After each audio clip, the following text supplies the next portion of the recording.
1963년 한국은 독일로 사람을 보냈습니다. 광부 8,000명이 지하 1,000m 탄광으로 내려갔습니다. 간호사 1만 1,000명이 독일 병원 복도를 걸었습니다. 이들이 번 돈의 70에서 80%를 한국으로 송금했습니다. 총 1억 달러가 넘는 외화였습니다.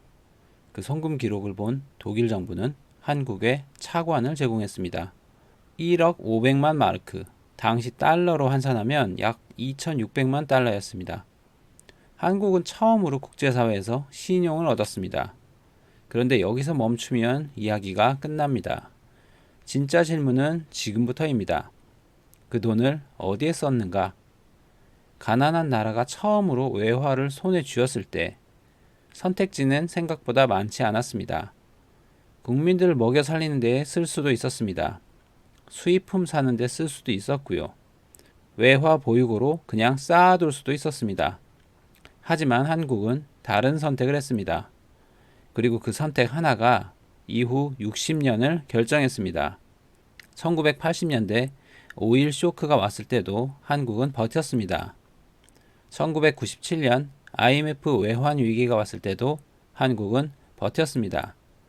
2008년 글로벌 금융 위기가 왔을 때도 버텼습니다.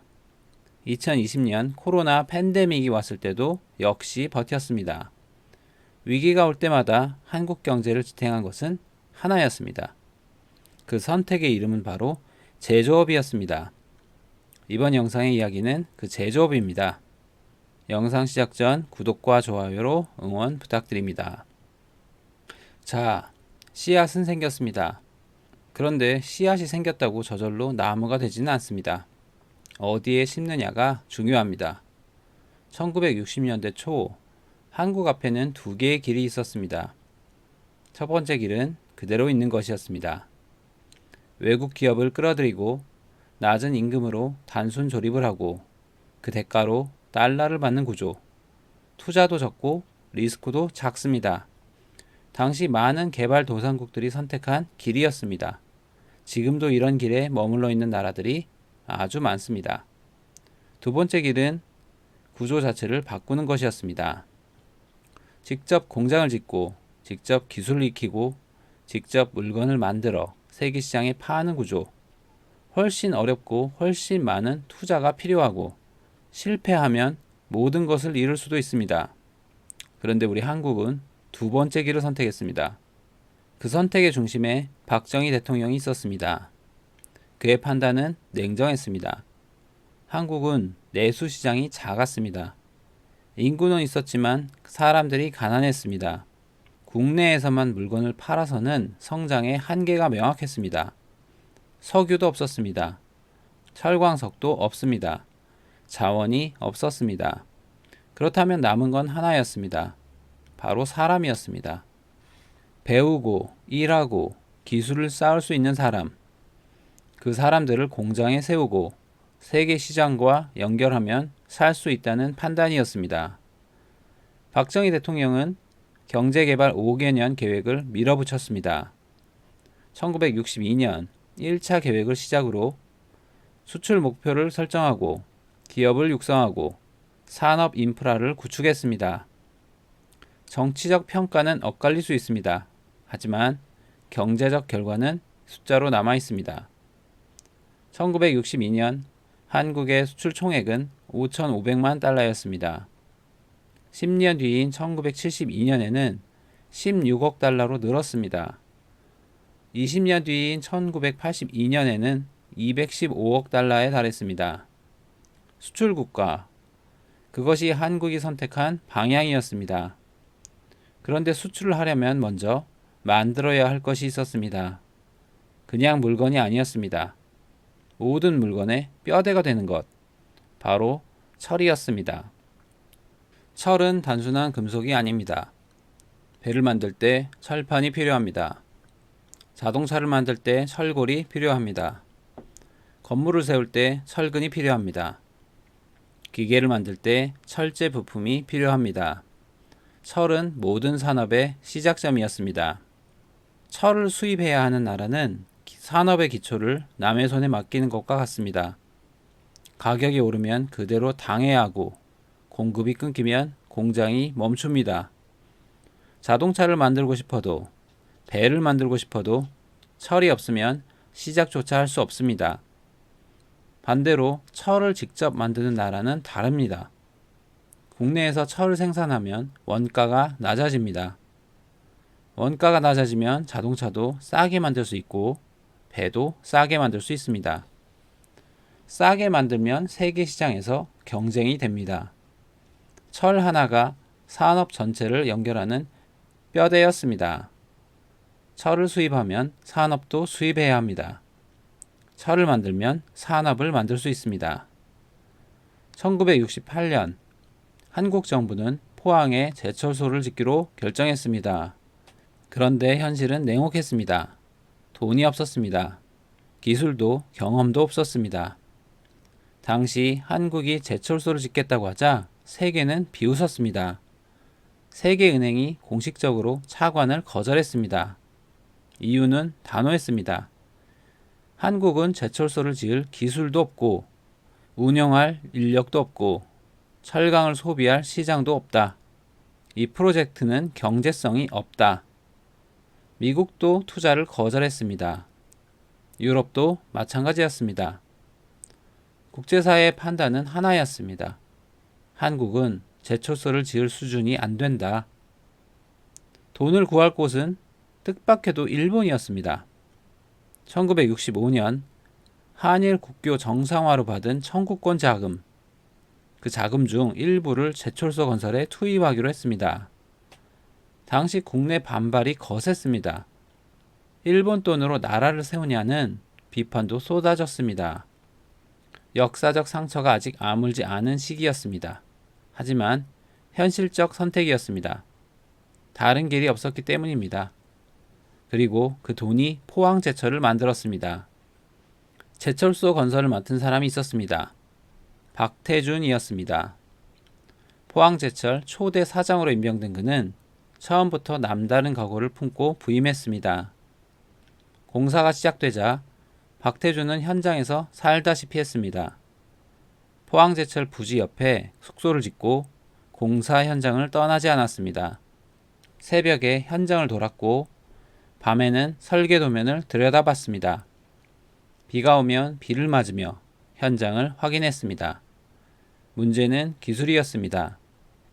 한국에는 대형 제철소를 운영해 본 사람이 없었습니다. 기술을 가진 나라는 이웃 나라인 일본이었습니다. 하지만 일본은 핵심 기술을 쉽게 내주지 않으려 했습니다. 박태준은 직접 일본으로 건너갔습니다. 신일본제철 기술자들을 찾아가 도움을 요청했습니다. 한 번, 두 번, 세 번 거절당해도 다시 찾아갔습니다.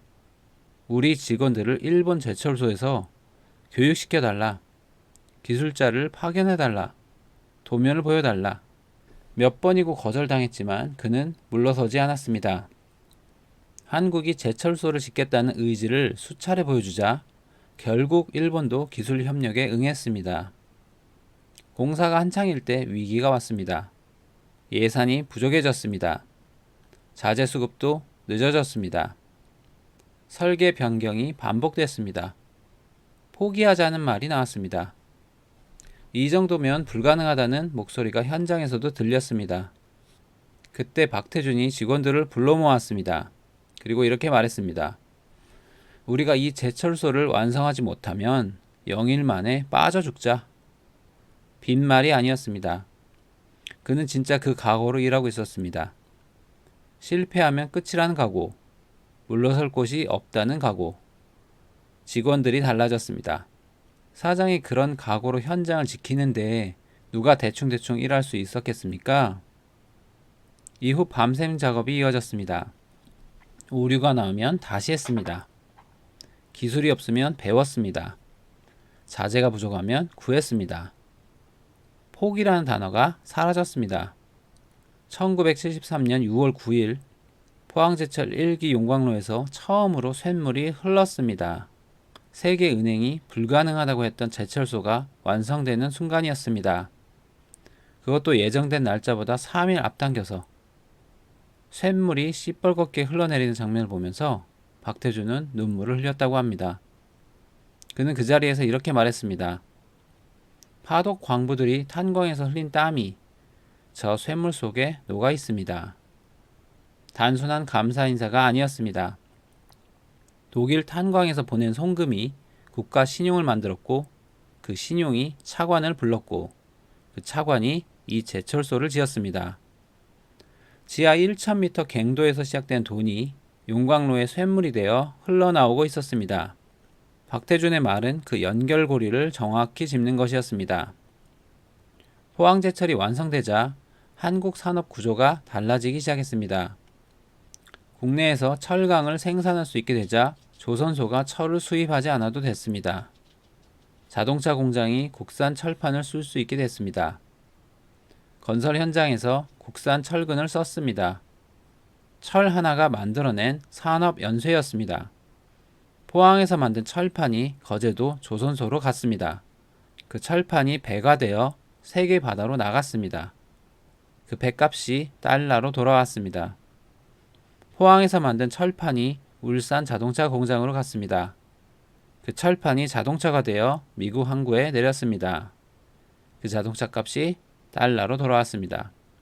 이렇게 씨앗이 뿌리를 내리기 시작했습니다. 포항제철이 완성된 뒤 한국 경제에 조용한 변화가 생겼습니다. 눈에 잘 띄지 않는 변화였지만 가장 중요한 변화였습니다. 파독 광부와 간호사 시절을 떠올려 보십시오. 그때 한국이 외화를 버는 방식은 사람을 내보내는 것이었습니다. 지하 1000m 탄광으로 사람을 보내고 독일 병원 복도로 사람을 보내고 그들이 번 돈을 송금받는 구조였습니다. 외화를 벌기 위해 사람이 먼저 나가야 했습니다. 하지만 제조업 구조가 완성되자 달라졌습니다. 사람을 내보내지 않아도 됐습니다. 공장이 돌아가면 저절로 외화가 들어왔습니다. 공장 굴뚝에서 연기가 올라가는 한 달러는 멈추지 않고 들어왔습니다. 사람 한 명 내보내지 않아도 되는 구조였습니다. 그리고 공장 안에서도 변화가 일어났습니다. 독일로 떠난 광부와 간호사들은 가족을 위해 버텼습니다.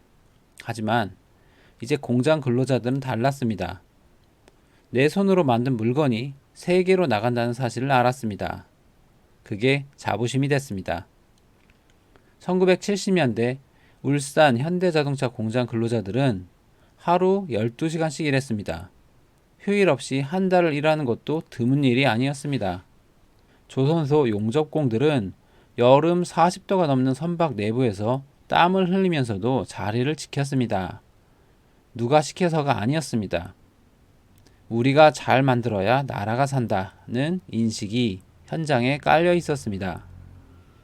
독일 탄광에서 송금하던 그 마음이 이제는 국내 공장 안으로 들어온 것이었습니다. 당시 한국 근로자의 연간 노동시간은 세계 최고 수준이었습니다. 1970년대 기준으로 연간 약 2,700시간, 같은 시기 독일 근로자의 1,800시간, 미국 근로자의 1,900시간과 비교하면 압도적인 수치였습니다. 이것이 단순한 통계로 끝나지 않았습니다. 많이 일한 만큼 기술이 쌓였습니다. 기술이 쌓인 만큼 품질도 올라갔습니다. 품질이 올라간 만큼 세계 시장에서 경쟁이 됐습니다. 이것이 결정적인 전환점이었습니다. 사람이 수출되던 나라에서 물건이 수출되는 나라로 숫자가 그 변화를 증명합니다. 1965년 한국의 수출 총액은 1억 7천만 달러였습니다. 1970년대에는 8억 달러를 넘었습니다. 1977년에는 100억 달러를 돌파했습니다. 12년 만에 약 60배. 이 숫자는 단순한 성장이 아니었습니다. 외화를 버는 구조 자체가 바뀐 결과였습니다. 독일 탄광에서 시작된 씨앗이 제철소가 되었고, 제철소가 조선소를 키웠고, 조선소가 자동차 공장을 키웠고, 그 전체가 하나의 톱니바퀴로 맞물렸습니다. 스스로 외화를 만들어내는 시스템. 한국은 이제 사람을 내보내는 나라가 아니었습니다. 물건을 만들어 파는 나라가 되어 있었습니다. 그러나 성장이 영원하지는 않았습니다.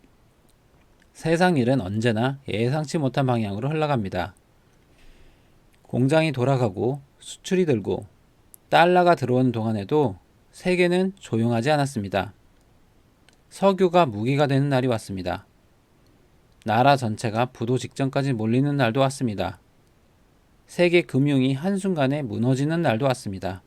그리고 전 세계가 문을 걸어 잠그는 날도 왔습니다.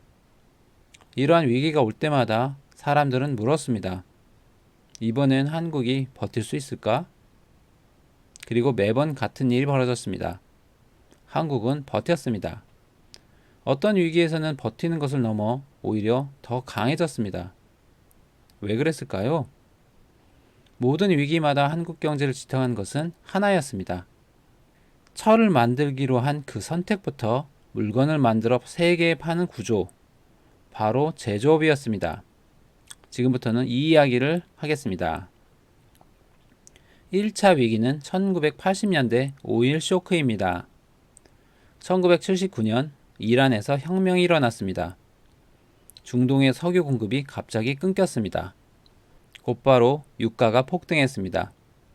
1배럴에 13달러 하던 석유가 순식간에 32달러를 넘었습니다. 2년 만에 2.5배가 오른 것이었습니다. 전 세계 경제가 흔들렸습니다. 석유를 연료로 쓰는 공장들이 비용 폭등으로 멈췄습니다. 선진국들도 경기 침체에 빠졌습니다. 한국도 직격탄을 맞았습니다. 석유를 한 방울도 생산하지 못하는 나라, 전량 수입에 의존하는 나라, 유가가 오르면 그대로 고스란히 당해야 하는 나라. 1980년 한국의 경제 성장률은 마이너스 1.9%를 기록했습니다. 광복 이후 처음으로 경제가 뒷걸음질 친 해였습니다. 하지만 이때 한국 조선업은 달랐습니다. 오히려 수주가 늘었습니다. 이유가 있었습니다. 유가가 오르면 선박 운송의 효율이 중요해집니다. 연료를 적게 먹으면서 더 많은 화물을 실을 수 있는 신형 선박 수요가 늘어납니다. 낡은 배를 새 배로 교체하려는 선사들이 늘어납니다. 당시 현대중공업은 대형 선박을 빠르게 저렴하게 만드는 능력을 갖추고 있었습니다. 포항 제철에서 생산된 철강판이 거제도 조선소로 갔고 그것이 배가 되어 세계반으로 나갔습니다. 포항 제철과 조선소가 연결된 구조, 그 구조가 오일 쇼크의 파도를 버텨냈습니다.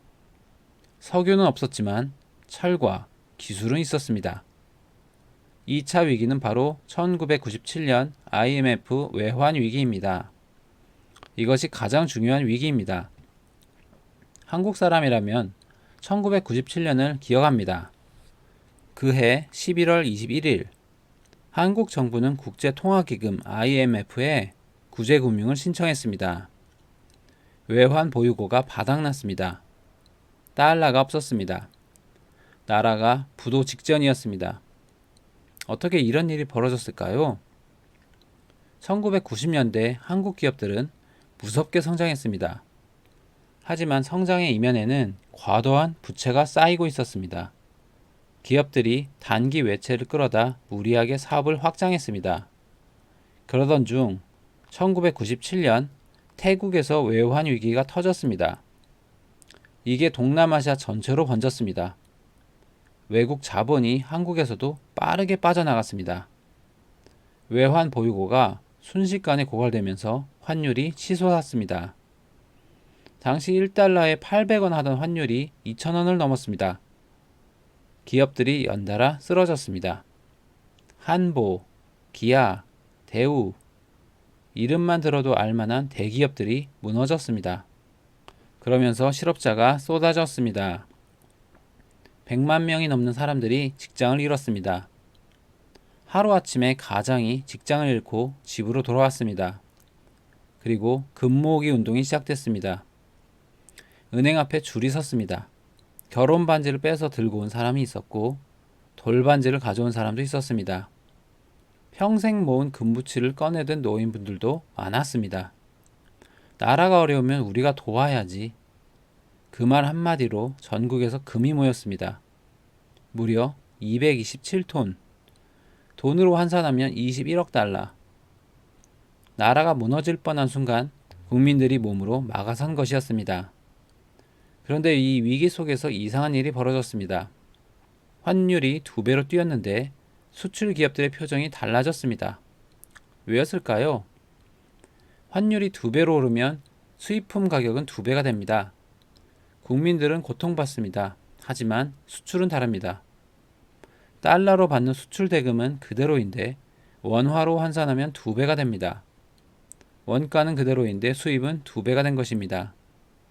수출 제조업 입장에서는 가격 경쟁력이 갑자기 2배로 높아진 셈이었습니다. 해외에서 주문이 밀려들었습니다. 현대자동차는 수출 물량을 늘렸습니다. 미국 시장에서 현대차가 팔리기 시작했습니다. 일본 차에 비해 가격이 훨씬 싸졌기 때문이었습니다. 조선소는 선박 수주를 계속했습니다. 포항제철은 철강 수출을 멈추지 않았습니다. 그리고 반도체가 있었습니다. IMF 위기가 터지기 직전 반도체 가격이 폭락해서 삼성전자가 큰 손실을 보고 있었습니다. 많은 사람들이 말했습니다. 이제 반도체도 끝났다.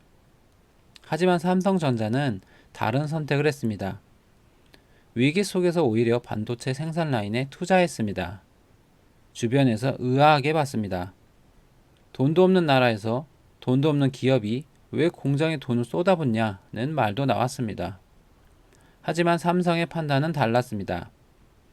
위기 때 경쟁사들이 투자를 줄이면 위기가 끝난 뒤 공급이 부족해집니다. 공급이 부족하면 가격이 오릅니다. 그때 생산 설비를 갖추고 있는 기업이 시장을 가져갑니다. 1999년 세계 반도체 수요가 회복됐습니다. 삼성전자는 경쟁사들이 생산을 늘리지 못하는 사이 혼자서 공급을 채웠습니다. 반도체 가격이 치솟았고 삼성은 막대한 이익을 냈습니다. 그 달러가 한국으로 흘러들어왔습니다.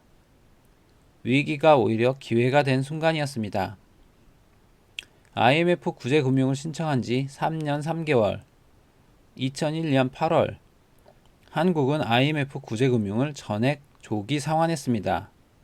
예정된 상환 기간보다 3년이나 앞당긴 것이었습니다. IMF 총재 호르스트 쾰러는 이렇게 말했습니다. 한국은 역사상 가장 성공적인 IMF 프로그램의 사례가 됐다. 나라가 무너질 뻔했던 그 위기를 제조업 수출로 버텨냈습니다. 금 모으기 운동으로 국민이 몸으로 막아냈습니다. 그리고 반도체와 자동차, 조선이 달러를 벌어왔습니다. 서비스 산업은 위기 때 멈춥니다.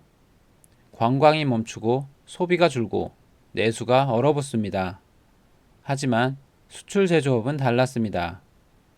위기 때 환율이 오르면 오히려 경쟁력이 생겼습니다. 이것이 제조업이 위기에 강한 첫 번째 이유였습니다. 3차 위기는 2008년 글로벌 금융위기입니다. 2008년 9월 미국 투자은행 리먼 브라더스가 파산했습니다. 158년 역사의 금융기관이 하루아침에 무너졌습니다. 미국발 금융위기가 전 세계로 번졌습니다. 주식시장도 폭락했습니다. 부동산 시장은 순식간에 얼어붙었습니다. 은행들이 돈을 빌려주지 않으려 했습니다. 전 세계 기업들이 투자를 줄였습니다. 일본 기업들은 설비 투자를 대폭 축소했습니다. 유럽 기업들도 몸을 웅크렸습니다. 그럼 우리 한국은 어떻게 했을까요? 반대로 갔습니다. 삼성전자는 반도체와 LCD 생산 라인을 오히려 증설했습니다. 하이닉스도 투자를 멈추지 않았습니다. 현대중공업은 선박 수주를 계속 확대했습니다. 주변에서 또 의아하게 봤습니다. 세계가 다 움츠리는데 왜 혼자 달리냐는 말이 나왔습니다. 하지만 결과가 답을 줬습니다. 2010년 세계 경제가 회복되기 시작하자 반도체 수요가 폭발했습니다. 공급을 늘려놓은 곳은 삼성과 하이닉스 뿐이었습니다. LCD 시장도 마찬가지였습니다. 위기 동안 투자를 멈춘 일본 기업들은 회복기에 한국 기업을 따라잡지 못했습니다. 삼성과 LG가 세계 디스플레이 시장을 장악했습니다. 위기 때 움츠려들면 회복기에 뒤처집니다. 위기 때 달리면 회복기에 앞서갑니다. 한국 제조업은 그 공식을 두 번째로 증명했습니다. 그리고 마지막 4차 위기는 2020년 코로나 팬데믹입니다. 2020년 초 전 세계가 문을 걸어 잠갔습니다. 공항이 닫혔고 호텔이 텅 비었습니다. 식당과 상점이 문을 닫았습니다. 이때 관광산업은 한순간에 무너졌습니다. 서비스 산업 중심 국가들이 직격탄을 맞았습니다. 관광으로 먹고 사는 나라들은 속수무책이었습니다. 하지만 한국은 달랐습니다.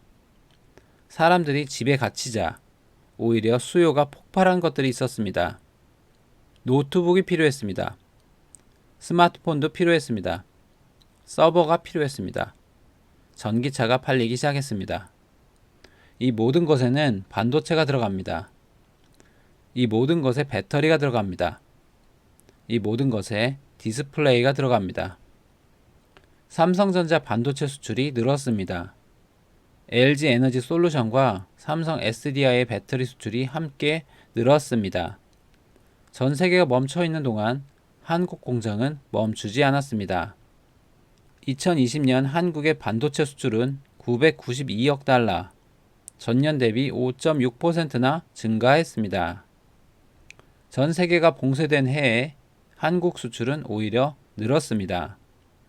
관광이 없어도 됐습니다. 비대면 경제의 핵심 인프라가 한국 공장에서 만들어지고 있었기 때문입니다. 코로나는 서비스 산업을 무너뜨렸지만 제조업을 오히려 강하게 만들었습니다. 그리고 그 제조업의 중심에 한국이 있었습니다. 이렇게 4번의 국제적인 위기를 모두 생존했습니다. 매번 한국을 지탱한 것은 같았습니다. 바로 공장이었고 기술이었습니다. 세계 시장에 팔 수 있는 물건들이었습니다.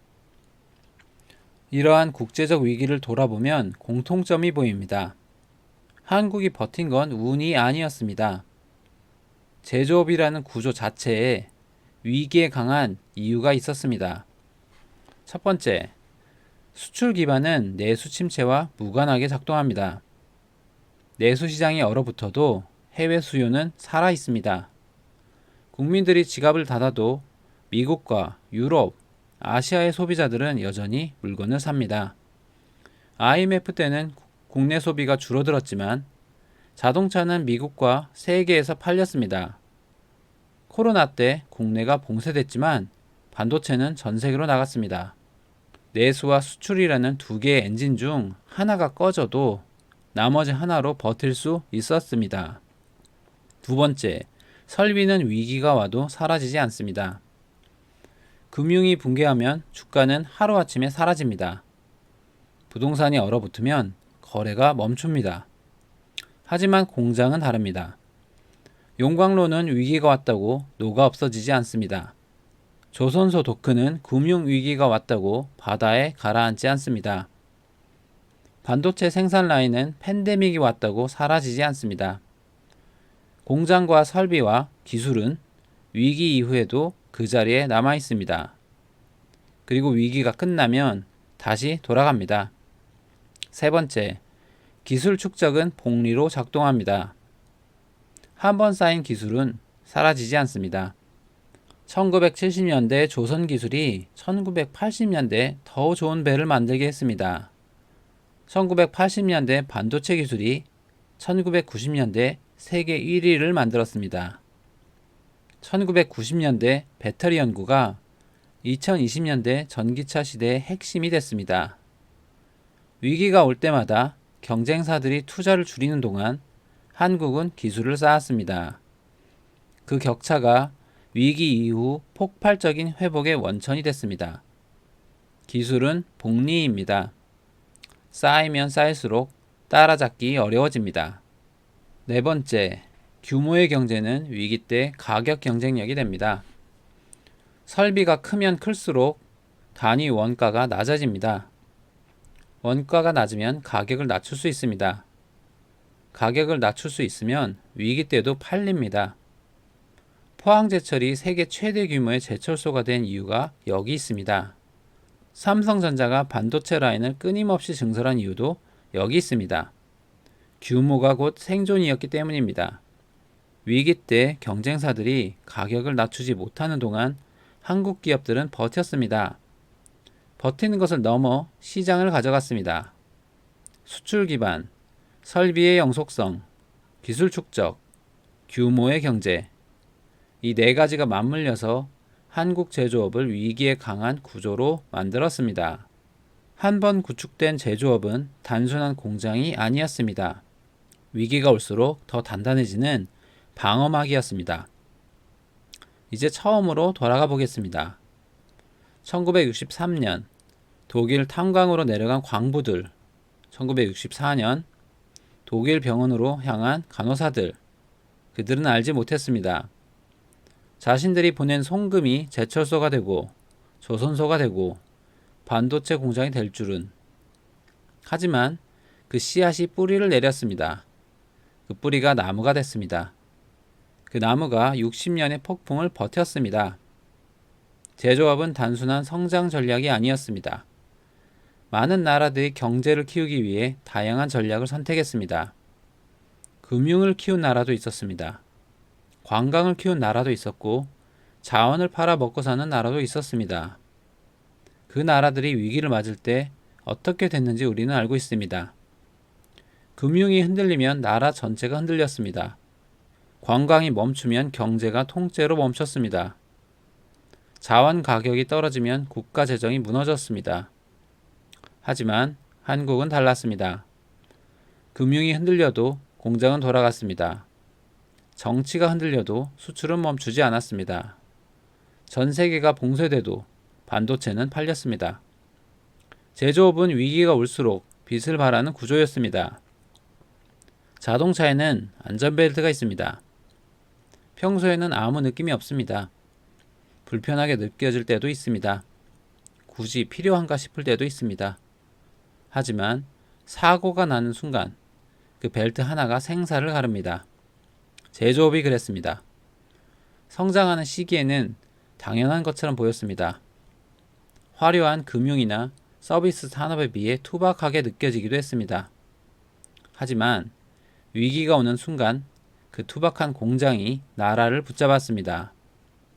1980년 5.1 쇼크 때도, 1997년 IMF 때도, 2008년 금융위기 때도, 2020년 팬데믹 때도 그 안전벨트는 단 한 번도 풀리지 않았습니다.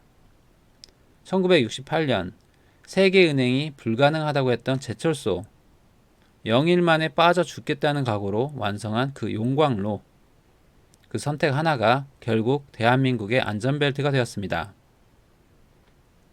한국은 운이 좋았던 나라가 아닙니다. 자원이 적고 땅도 좁았습니다. 전쟁으로 모든 것이 무너진 나라였습니다. 하지만 한 가지, 바로 산업구조를 바꿨습니다.